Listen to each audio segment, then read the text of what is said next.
Hello दोस्तों, स्वागत है आप सभी का हमारे YouTube channel shorthand hospital में। Please subscribe my channel and press the bell icon. Be ready for dictation 5 seconds. Start. उपाध्यक्ष महोदय, वर्तमान वित्त अधिनियम सदन के सामने प्रस्तुत है। इस बिल पर मुझे बोलने के लिए आपने समय दिया, इसके लिए मैं आपका आभारी हूँ। इस बिल का एक विशेष महत्व इसलिए भी है कि यह संकट काल में पेश हुआ है।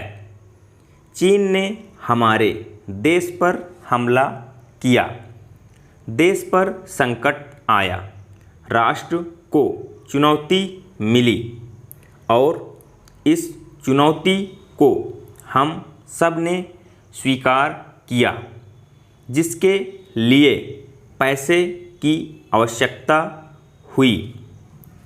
इसको वित्त मंत्री ने बड़ी कुशलता से देश के अंदर और देश के बाहर से जुटाया।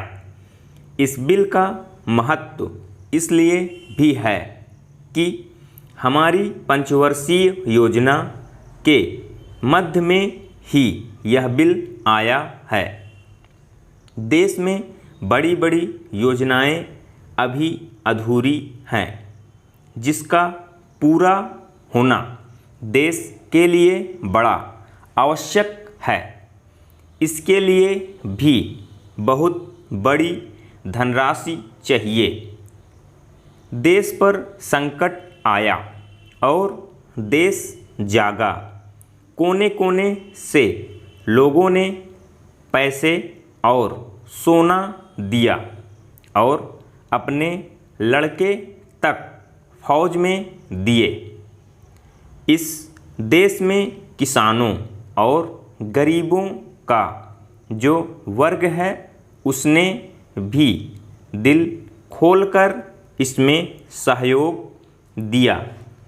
उसके बाद जो उन पर अधिक बोझ कर के रूप में पड़ रहा है या अनिवार्य बचत योजना के रूप में पड़ रहा है, उसको भी वे खुशी खुशी सहन करने को तैयार हैं। परंतु वे सरकार से भी कुछ चाहते हैं। वे चाहते हैं कि उनकी जो गाढ़ी कमाई का पैसा है, खून पसीने का जो पैसा है, वह व्यर्थ के कार्यों में न जाए और उसका सदुपयोग हो। इसके अतिरिक्त उनकी कुछ अपनी दिक्कतें और परेशानियां हैं, जिनकी ओर सरकार का ध्यान चाहिए। इस आपातकाल के समय में तो उनको इन आए दिन की कठिनाइयों से राहत मिलनी चाहिए। ऋण लेने में और अन्य कार्यों में जो अड़चनें पड़ती हैं, वे दूर की जाएं। किसान भारत की रीढ़ है। अगर इनको सुविधाएं दी जाएंगी तो देश आगे बढ़ेगा।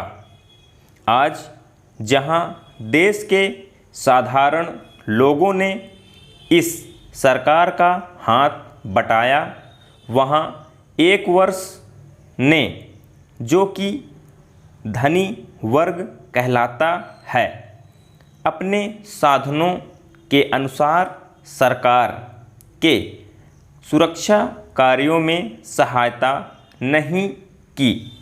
मैं यह नहीं कहता कि उन्होंने बिल्कुल सहायता नहीं की, लेकिन अपनी स्थिति के अनुसार सहायता नहीं की।